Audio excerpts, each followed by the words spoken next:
Yes, it's David from Blue Spark Fab calling. I need to put an order in here.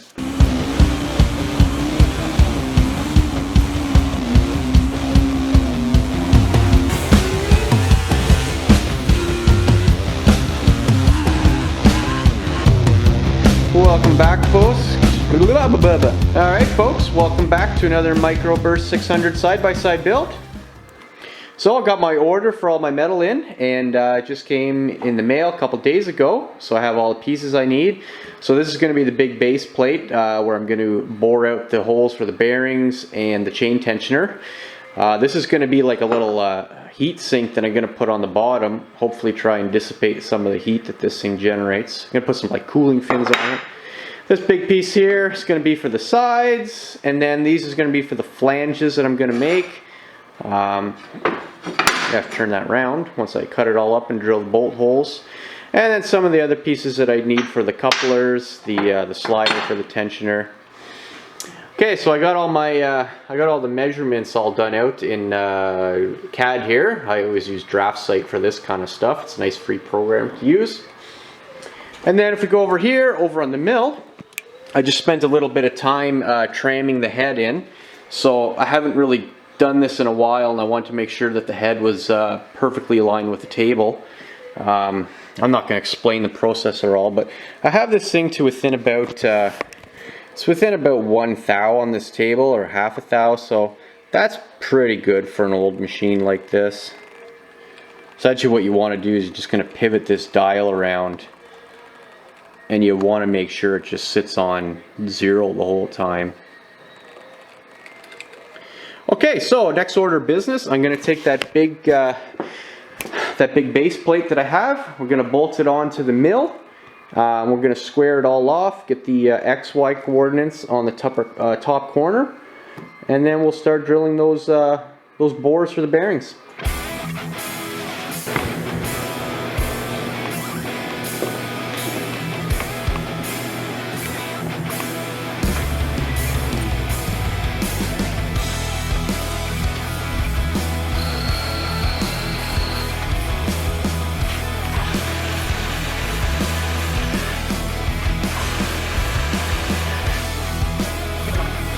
Okay, got 0, 0 on that corner.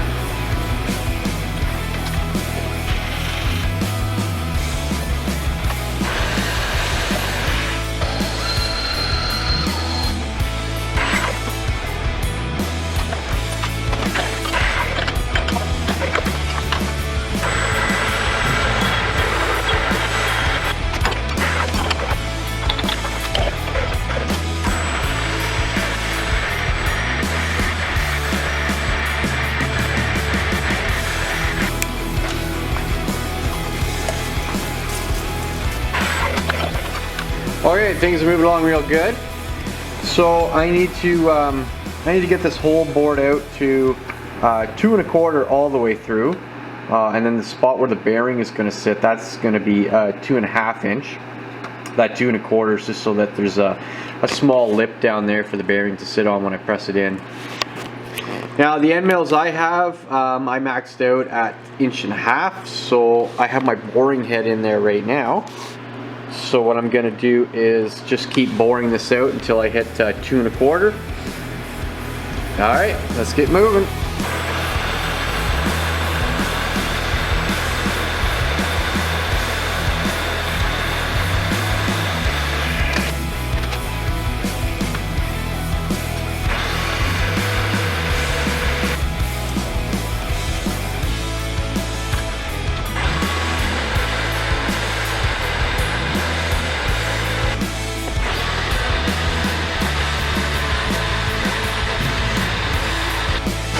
Alright, just finished boring that guy out to 2 1/4.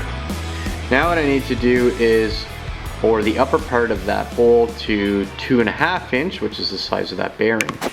Now I can't go all the way through because I need to have this little lip down here, which is what the bearing is going to sit on. So when this thing gets pressed in, it's going to sit on that bottom lip. That's what's going to hold it on the bottom side, or the back side of this in this case. So I need to bore that down. 7/8, which is 0.875. Now I don't have any depth gauge for this handle, for the quill they call that. But luckily for the knee, I have a dial on this thing here, so I can move the whole table up and down. So what I'm going to do is I'm going to just zero off that tool bit, mark 0 on this guy over here, and then I'll be able to just punch that down 7/8. Alright, now I'm going to have to go a little bit slower and take a lot of measurements because I got to make sure I get a pretty decent press fit. So I'm going to bring out my my better micrometer, and I have some bore gauge measuring tools, and I'm just going to go nice and slow. I'll probably leave about maybe a 2 or 3 thou press fit for this guy. I think that should be pretty good. Okay, so I'll just give a quick demo here on what I mean by using my my bore gauge and the micrometer. So this is a digital caliper. It's good enough for getting things close enough. But whenever I need to do something that's very precise, I'll always pull out my micrometer, which is one of these guys right here. Now there's a bunch of indicators on here for measurement. I'm not going to go into the exact details on how to read these. You can find other good videos on YouTube for that. But what you'll want to do is take a measurement right off your bearing, right? And then you just got to make sure you get that right on the center there. So, right, so you'll take your measurement with starting off with this, and then what you want to do is bore that hole out minus your press fit. So this came in at, if I'm looking at this, it's 2.5, and that's 2 thou over, so that's 2.5 and 2 thou.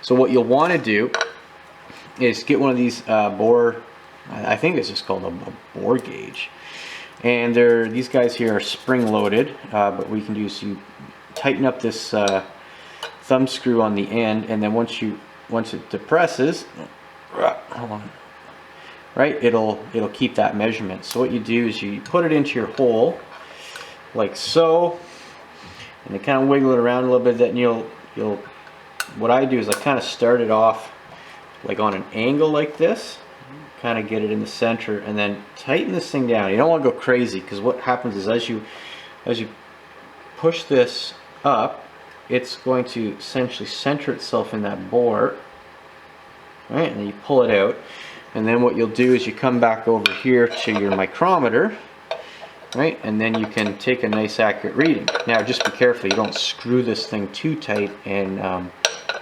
mess up your measurement. Right, so okay, so that's touching there. So if I take a look at this, I came pretty close. That's 2. That line means quarter, and that line means 0. So yeah, I came pretty close to 2 1/4. So where I want to come out to is 2 1/2. Okay, so you get the idea. Yeah, just a little explanation of what I'm doing here. Right.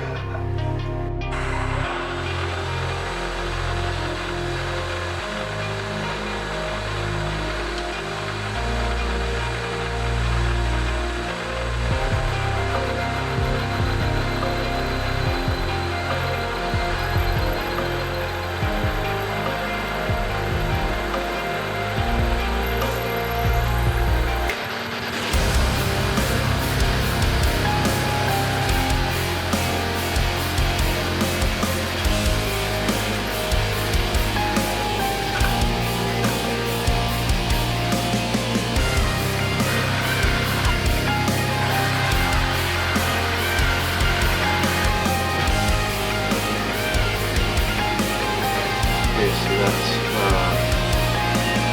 40, 50, 75, 80. Okay, so I'm at 480.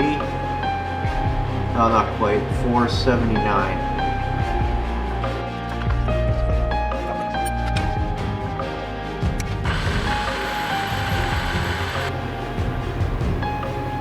What the heck? I'm over. How on earth did that happen? at 2.5 inches, and then extra 4 thou. What the hell? How the hell did that happen? Well, it fits, but it ain't a press fit, that's for damn sure. Damn it! Well, this ain't what I wanted. And this piece of aluminum here ain't cheap. Paid, I think it was 85 bucks for that. Darn, so yeah, this thing is, instead of being a 2 thou press fit, it's 2 thou over. Darn it, I don't know where I went wrong. I don't know. Anyway, I got a trick or two up my sleeve to take that out. What I can do is I can come in here with a punch, and I'll just kind of peen the edges. It's not a very elegant solution, but I can, anyway, I can peen it with a punch, and then that way there, these guys will press in, because right now they plop in, and actually you can see the whole thing actually spins. Darn. Well, you know, not everything goes to plan in life, but we can certainly fix that. Hopefully I'll do better the next time. Okay, let's try this again. I just finished the bore. I just took the last cut, and I went a lot slower this time when I was approaching the limit here. So let's give this a try. See how we did.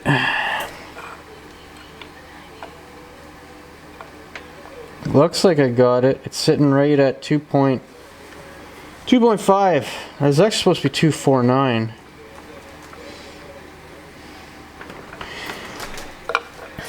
Let me just double check that. I'll just see if a bearing. This shouldn't fit. No. Okay, that's snug. That's good. That's not fitting in, so it's definitely a press fit. Oh shoot. Yeah, now it's stuck. Ouch!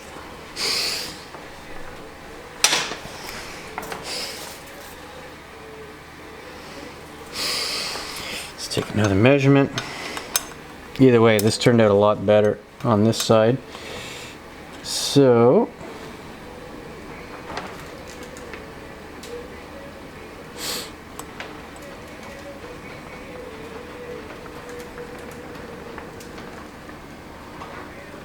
there we go.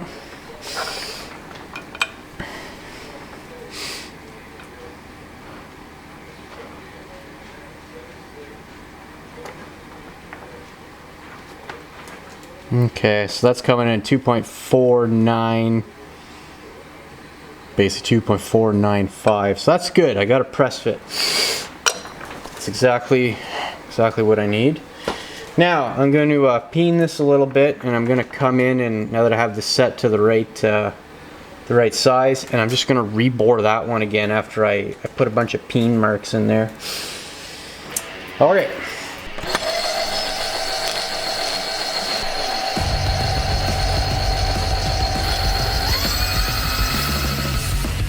Alright, so I just got a punch, my hammer, and I'm just going to put a bunch of marks on the inside of this. So as I peen, it's going to kind of mushroom out a little bit, and then I'll run the boring tool down there again, and we'll just see what happens. And if it doesn't come out satisfactory, you can always buy another one, but I've done this before to save some parts, and it sucks because it's brand new, but it is what it is.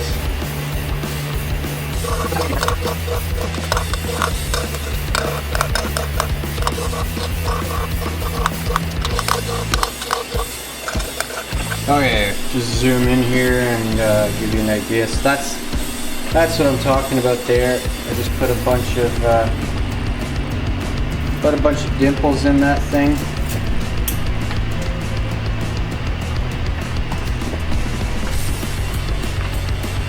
Alright, then I'm gonna take take the boring head and I'll run it through there again.